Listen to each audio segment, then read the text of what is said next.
The fluorescent lights of room 304 buzzed like a dying wasp. Serena cradled her splintered forearm, praying the shadow stepping through the doorway was the nurse. Instead, the tailored suit and piercing dark eyes belonged to the one man she never wanted to see again, her ex-fiancé. The emergency room at Mount Sinai Hospital was a chaotic symphony of human suffering. But inside exam room 304, the silence was suffocating. Serena sat on the edge of the crinkling paper covering the exam table, her breath hitching every time a fresh wave of agony radiated from her left arm. The bone wasn't just broken, it was shattered, a spiral fracture of the radius, the attending physician, Dr. Harrison, had muttered with a grimace before stepping out to order a cast. Serena closed her eyes, her rich, deep brown skin pale and clammy from the shock. She was 28, a woman who had spent the last 2 years building a fortress around her life, only to have it violently kicked down in a single evening. She mentally tallied the lies she would tell the police when they inevitably arrived to ask about the accident. I fell down the stairs at the brownstone. I tripped over a rug. The usual script. The script Nathaniel expected her to read. Then, the heavy wooden door clicked shut. Serena didn't look up immediately. Doctor? Harrison, I really don't need the heavy painkillers. Just wrap it. Harrison was reassigned to the ICU, a voice said. Serena's heart stopped. The voice was smooth, deceptively quiet, and layered with the kind of absolute authority that made powerful men sweat. She snapped her head up, ignoring the blinding flash of pain in her arm. Standing against the closed door was Gabriel. He was a striking man of Korean descent, his sharp, aristocratic features framed by impeccably styled dark hair. He wore a charcoal Tom Ford suit that cost more than a Midwestern home, the fabric stretching slightly over his broad shoulders. To the elite of Manhattan, Gabriel was a venture capitalist, a titan of industry who operated out of a glass tower in the financial district. To the underground, he was the undisputed boss of the city's most ruthless organized crime syndicate, a man who had inherited a shattered empire and rebuilt it with cold, calculating precision. And to Serena, he was the man she had abandoned at the altar 24 months ago. Gabriel, she breathed, the name tasting like ash on her tongue. What are you doing here? He didn't answer right away. His dark, impenetrable eyes scanned her, taking in the disheveled state of her usually immaculate natural curls, the tear tracks cutting through the makeup on her cheeks, and finally, the grotesque, swollen angle of her left forearm resting on her lap. When his gaze locked onto her injury, the temperature in the room seemed to drop by 10 degrees, a muscle feathered in his jaw. I own the medical supply company that outfits this hospital, Gabriel said, his voice dropping an octave. When an alert goes out with your social security number, it gets flagged directly to my personal server. A failsafe I instituted the day you vanished. He stepped closer, the faint scent of sandalwood and expensive tobacco washing over her. It was a scent that used to mean safety. Now, it just meant danger. I told you never to look for me, Serena said, trying to inject venom into her voice, but it came out as a fragile whisper. She pressed her back against the wall. You need to leave. If he finds you here, Gabriel stopped a foot away from her. The imposing height of him cast a long shadow over the exam table. If who finds me here? Nobody. It was an accident. I fell. Gabriel let out a low, dark chuckle that held absolutely no humor. He reached out, his warm, calloused fingers gently ghosting over the bruised, unbroken skin just above her elbow. Serena shivered, a traitorous tear slipping down her cheek at the tenderness of the touch. A spiral fracture requires a high-impact twisting force, Gabriel stated clinically. His eyes locked onto hers. It doesn't happen from a simple fall. Someone grabbed your arm and twisted it until the bone snapped. His gaze hardened, the veneer of the polished businessman peeling away to reveal the ruthless syndicate boss underneath. Give me a name? Gabriel, please, she begged, her voice cracking. You don't understand what's happening. You can't be involved in this. I am already involved, he replied softly. He pulled a sleek burner phone from his breast pocket and tapped a single button. Bring the car to the private loading dock. We are leaving. I'm not going anywhere with you, Serena protested, trying to slide off the table, but the sudden movement sent a sickening jolt through her radius. She gasped, doubling over. Before she could hit the floor, Gabriel caught her, his arm wrapped securely around her waist, pulling her flush against his chest.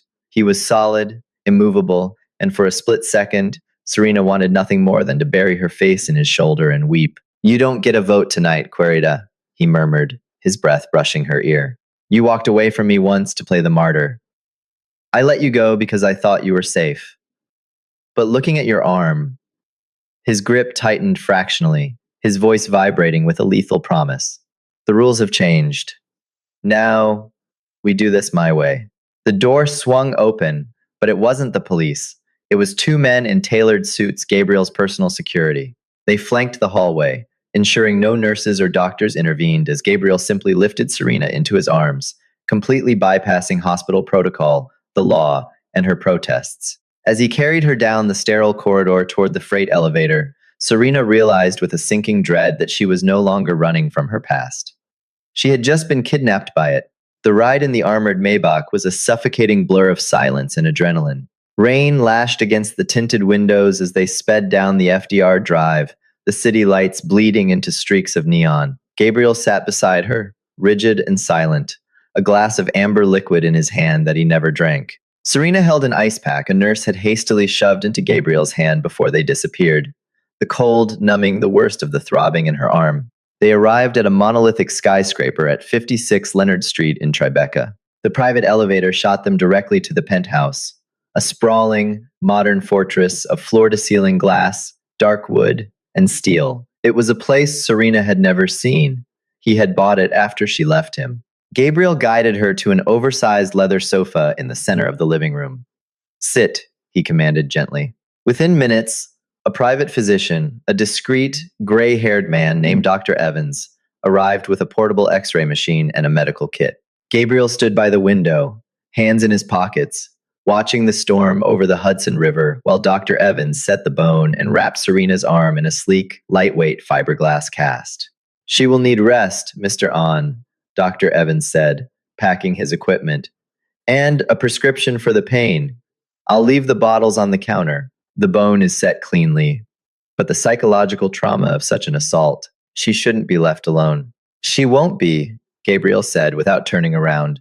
Once the heavy oak door clicked shut behind the doctor, the penthouse fell dead silent, save for the patter of rain against the glass. Serena huddled into the corner of the sofa, suddenly feeling incredibly small in the cavernous room. Gabriel finally turned. He walked over to the sprawling kitchen island, poured a glass of water, and brought it to her along with 2 white pills. Take these. Serena accepted the pills with her good hand, swallowing them dry. She refused to look at him. Gabriel sat on the heavy oak coffee table directly in front of her, leaning forward, resting his elbows on his knees. The proximity forced her to look at him. Up close, she could see the faint lines of exhaustion around his eyes, the subtle tension in his jaw. 2 years, Serena, he said, his voice a low, rough rumble. You packed a single suitcase, left your engagement ring on the nightstand, and vanished into thin air. You changed your name. You changed your career. I tore this city apart looking for you, but you covered your tracks like a professional. I had to, she whispered, staring at the floor. Because you stopped loving me? No, she said instantly, the truth slipping out before she could catch it. She squeezed her eyes shut, cursing her vulnerability. Gabriel exhaled a long breath. Then look at me and tell me who broke your arm. His name is Nathaniel, Serena said, her voice trembling. Nathaniel Pierce. Gabriel's eyes narrowed slightly, a terrifying stillness settling over him. The managing director at Vanguard Equities? Serena's head snapped up in shock. You know him? I know everyone who moves large sums of money in my city, Gabriel said coldly. Vanguard Equities is a front. It's a sophisticated money laundering hub for the Korsakov Syndicate, the Russian faction that has been trying to usurp my supply chains in the ports for the last 6 months. Gabriel stood up, pacing the length of the rug, his mind clearly putting the pieces together at terrifying speed. You left me. You hid, and then you wound up dating a mid-level money launderer for my biggest rival. That is a statistical impossibility, Serena.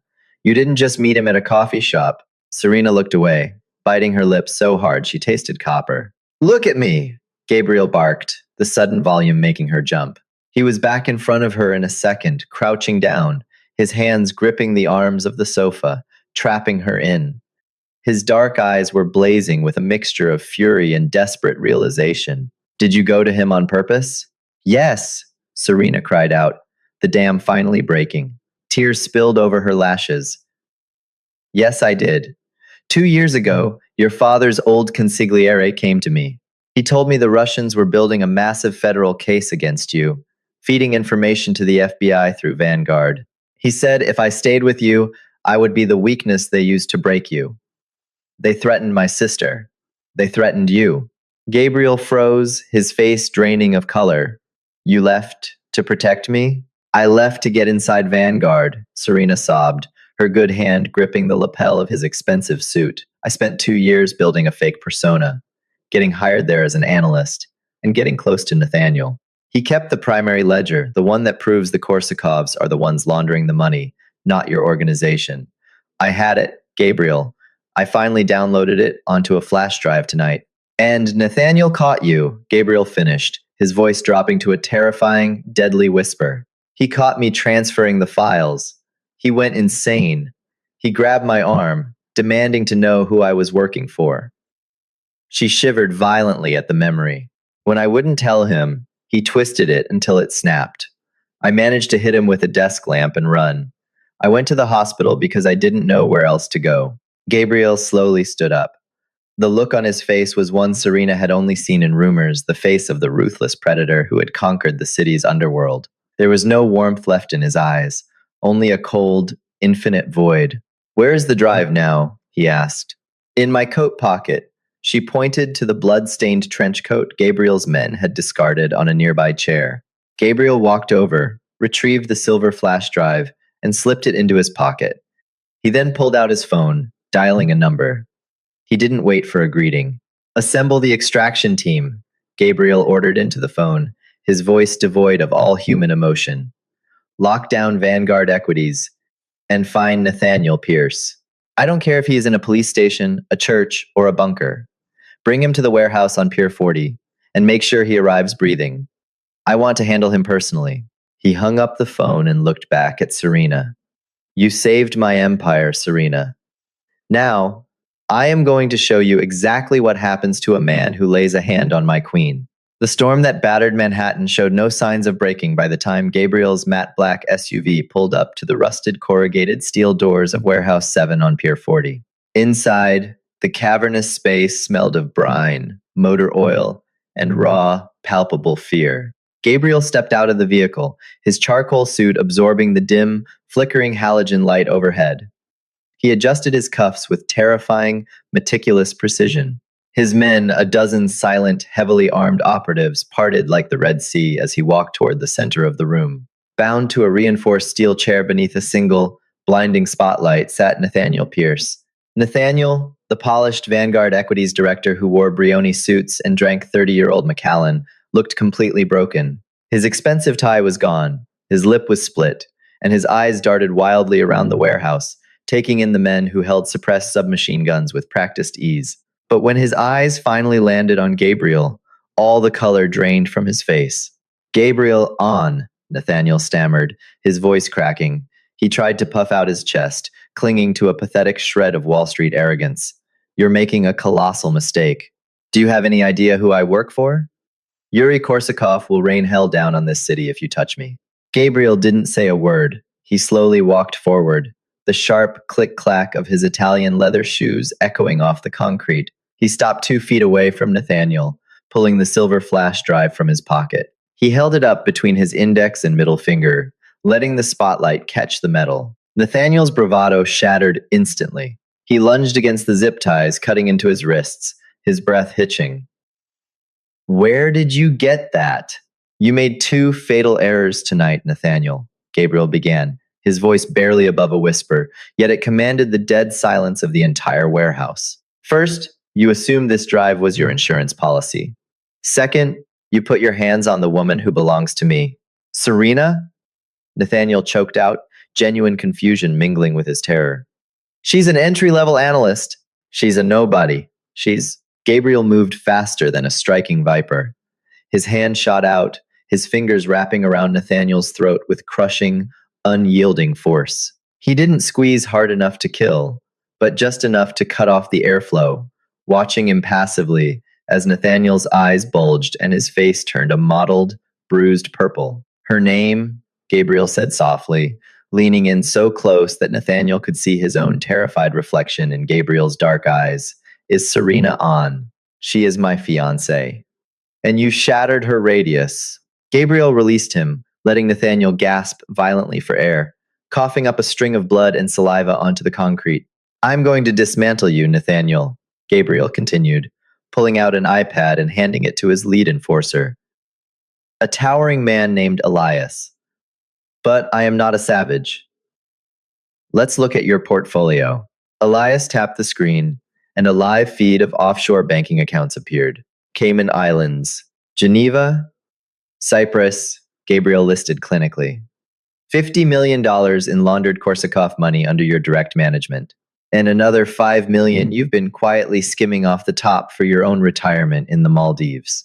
Did Yuri know you were stealing from him? Nathaniel began to openly weep.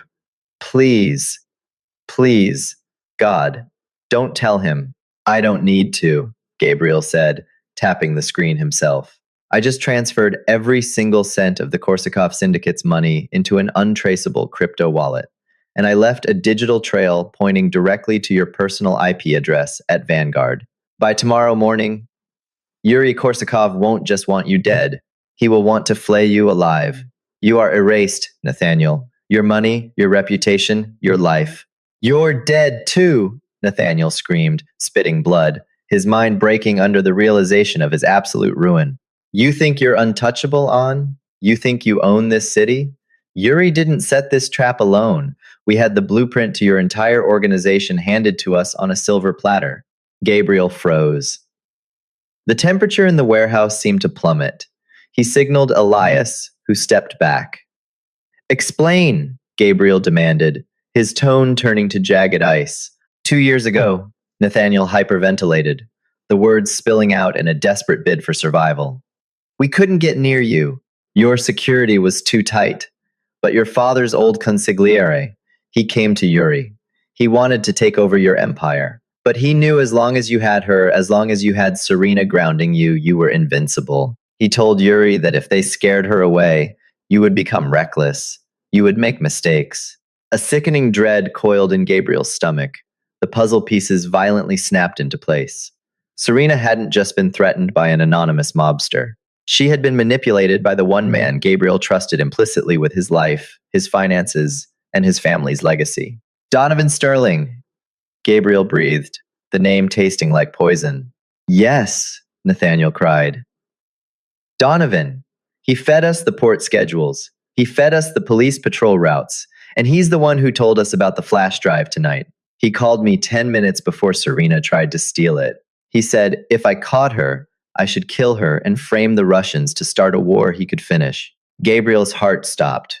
The world tilted on its axis. Donovan knew about the flash drive. Donovan knew Serena was alive. Gabriel ripped his phone from his pocket, dialing the direct line to the penthouse security detail at 56 Leonard Street. The phone rang once, twice, 3 times. It went straight to voicemail. Elias, Gabriel ordered, his voice suddenly stripped of all its calm, replaced by a raw, feral panic.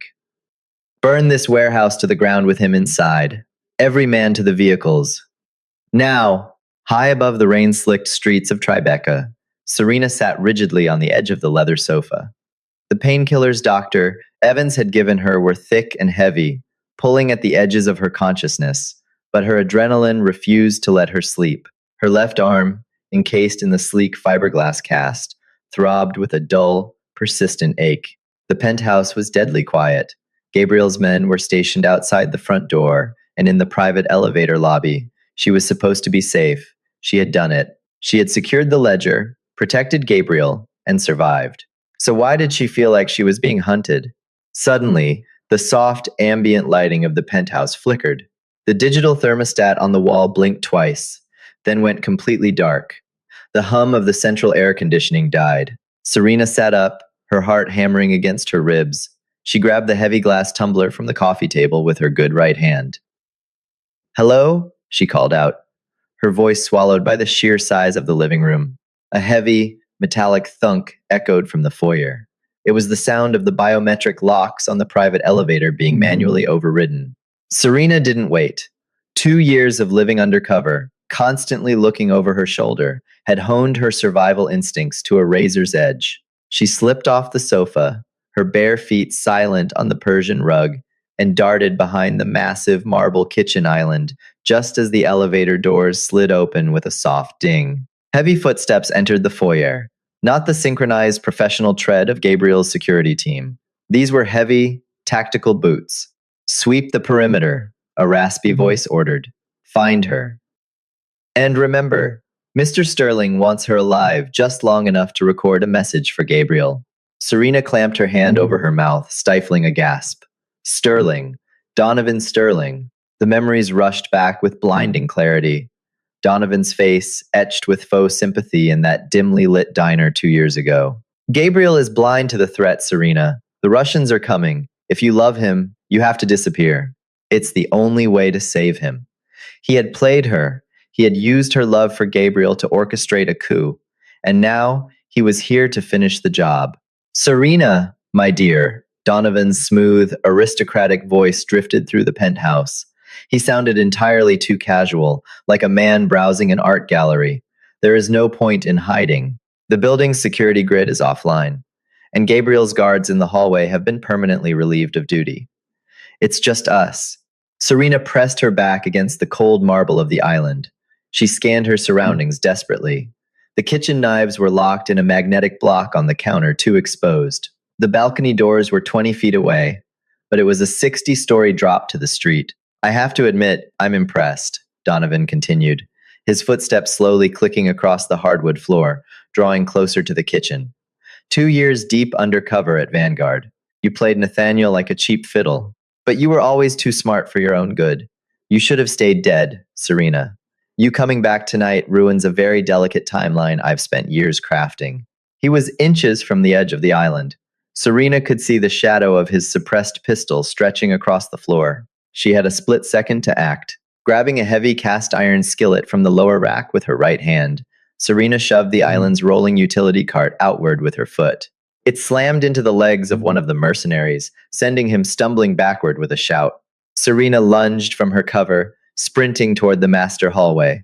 Grab her, Donovan barked. A hand clamped down on her shoulder, spinning her around violently. The mercenary raised the butt of his rifle to strike her, but Serena swung the cast iron skillet with every ounce of desperate strength she had. It connected with the side of the mercenary's head with a sickening crunch, dropping him to the floor. But the momentum threw her off balance. She stumbled, and before she could recover, Donovan was there. He didn't use his gun. Instead, he reached out and viciously grabbed her left arm, right over the fresh fiberglass cast. Serena let out a blood-curdling scream as white-hot agony exploded up her shoulder, dropping her to her knees. The painkillers were useless against the sheer torque he applied. Such a fighter, Donovan sneered, standing over her, twisting the cast, just enough to keep her paralyzed with pain. He pointed the barrel of his pistol directly between her eyes. Gabriel is a fool to have risked an empire for a woman. Say your prayers, Serena. Crash. The reinforced floor-to-ceiling windows facing the balcony didn't just break, they detonated inward. A hail of safety glass rained down on the living room as 2 stun grenades rolled across the floor, erupting in blinding flashes of magnesium light and deafening noise. Donovan stumbled backward, crying out, shielding his eyes and dropping his grip on Serena's arm. Through the billowing smoke and shattered glass stepped a nightmare. Gabriel hadn't bothered with the compromised elevators. He and his team had scaled the maintenance shafts and rappelled from the roof. He was covered in rain and glass dust, an automatic rifle gripped tightly against his shoulder.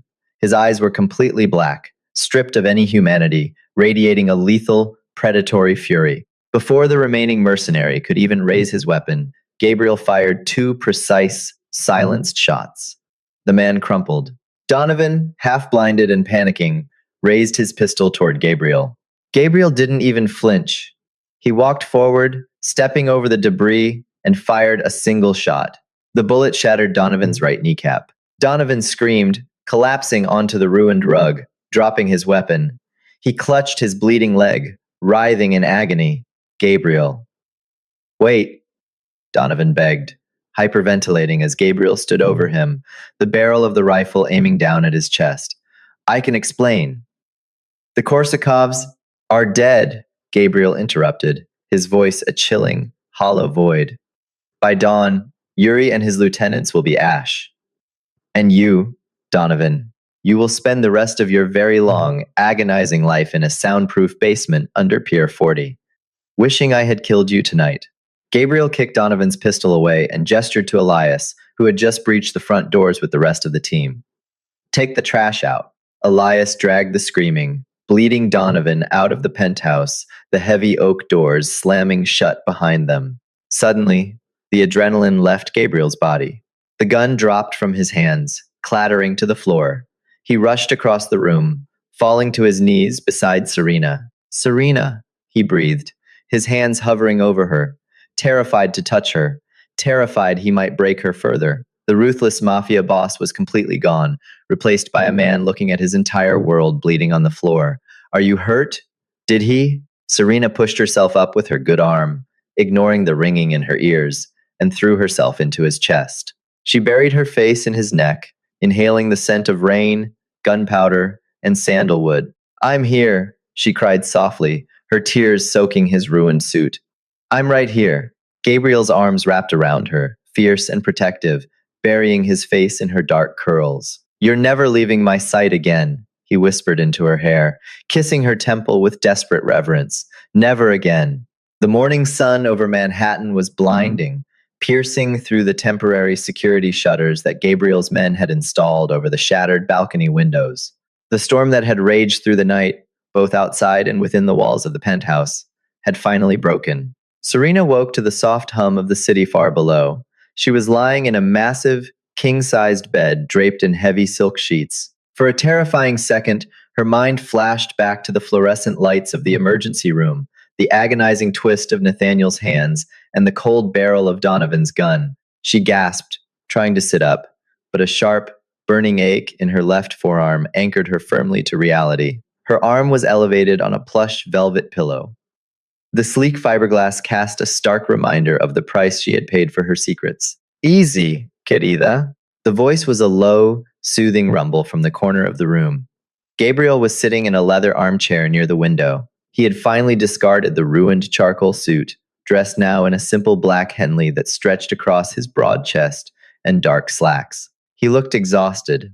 The shadows beneath his dark eyes spoke of a man who hadn't slept a single second, who had spent the entire night tearing down the pillars of the city's underworld. Gabriel, Serena breathed, her voice raspy. She leaned back against the headboard, her deep brown skin glowing in the morning light. Is it over? Gabriel stood up, walking slowly to the edge of the bed. He didn't sit immediately, as if he felt he didn't have the right to invade her space. Instead, he poured a glass of water from the nightstand carafe and handed it to her good hand. Drink, he urged gently. Wait until she swallowed the cool water, he finally answered. Yes, it is over. Serena looked at him, searching his aristocratic features for any lingering trace of the ruthless monster she had seen in the living room the night before. But his eyes were clear, focused entirely on her well-being. What happened after Donovan? Gabriel let out a heavy sigh, sitting on the very edge of the mattress. The flash drive you secured was the key to everything. While you slept, Elias and our tech division decrypted the ledger. It wasn't just a list of Vanguard Equity's offshore accounts. It contained the exact shipping routes, the corrupt customs officials Yuri Korsakov was paying off, and the physical locations of their armories in Brooklyn and Queens. He reached out, his warm fingers lightly tracing the edge of her cast, careful not to apply even an ounce of pressure. By 4 a.m., my men had seized their shipments at the docks. By 5 a.m., anonymous packages containing Yuri's most damning financial records were hand-delivered to the FBI field office, the IRS, and the district attorney. The Korsakov syndicate is entirely bankrupt and structurally dismantled. Yuri is currently sitting in federal custody, and Nathaniel Pierce has simply ceased to exist on paper. They will never touch you again. Serena closed her eyes. A profound, heavy relief washing over her. The crushing weight of the anxiety she had carried for 2 grueling years, the constant paranoia, the fake smiles she had given Nathaniel, the terror of being discovered finally began to dissolve. And Donovan? She asked softly. A dark, dangerous shadow flickered across Gabriel's face, a fleeting glimpse of the apex predator. Donovan Sterling spent 30 years at my father's side, and 5 years at mine. He knew our defenses better than anyone. He believed that if he could break my heart, he could break my mind, and swoop in to take the throne while I was distracted by grief. He underestimated you, Serena. He thought you were just a civilian to be scared away. He didn't realize he had created my greatest operative. Gabriel's voice dropped to a lethal whisper. He is currently residing in a very deep, very secure location. He will spend the rest of his natural life answering for what he did to your arm. Silence fell over the bedroom, thick and heavy with the things left unsaid. Serena looked down at her lap. I should have told you, Gabriel, when Donovan first approached me, when he threatened to feed your operations to the feds. I should have come straight to you. But he had photos. He had schedules. He showed me how deeply he had infiltrated your inner circle.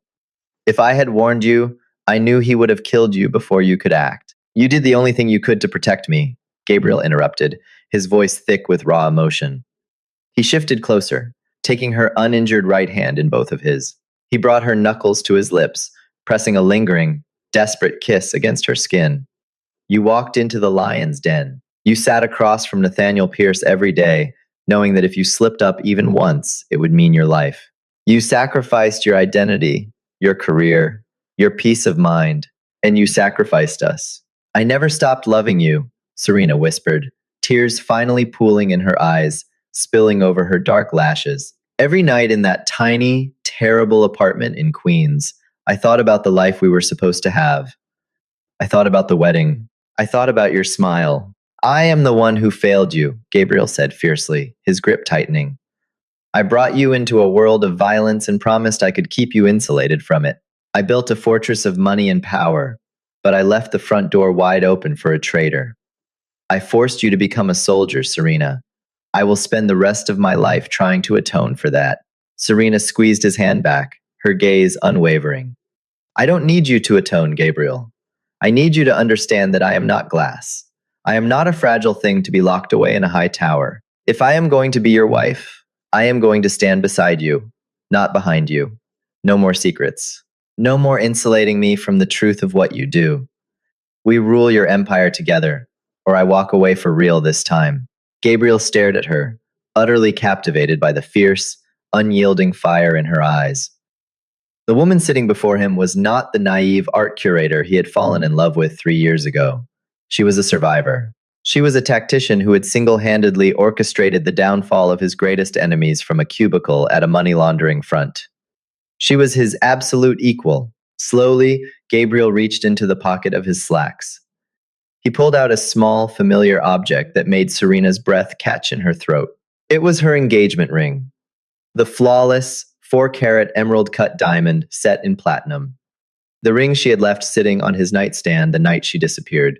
I have carried this in my pocket every single day for 2 years, Gabriel confessed, his voice trembling slightly, stripping away the last remnants of the stoic Mafia boss to reveal the devoted man underneath. I used it as a reminder of what I had lost, and what I had to find again. He didn't ask the question. They had already moved past the need for proposals.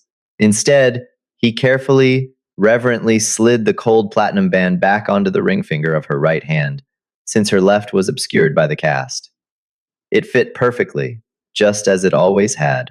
No more secrets, Gabriel vowed, his dark eyes locking onto hers with an intensity that burned. My money, my men, my life. They belong to you, Serena. And God help anyone who ever forgets it. Serena smiled, genuine and bright, the warmth radiating all the way to her chest. She pulled him down by the collar of his shirt, closing the distance between them. Their kiss was a desperate collision of relief, passion, and 2 years of starved longing. It tasted of salt, of survival, and of a brand new beginning. Outside the shattered windows of the penthouse, the city of New York stretched out in all its chaotic glory. But inside, the syndicate had been cleansed.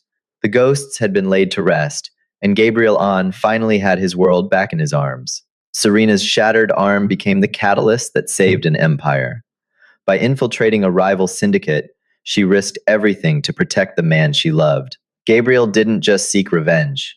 He dismantled his enemies overnight, proving his ruthless devotion. In the end, the ex-fiancée he thought he lost returned not as a runaway bride, but as the undisputed queen of New York's vast underworld, bound by loyalty, survival, and fierce love.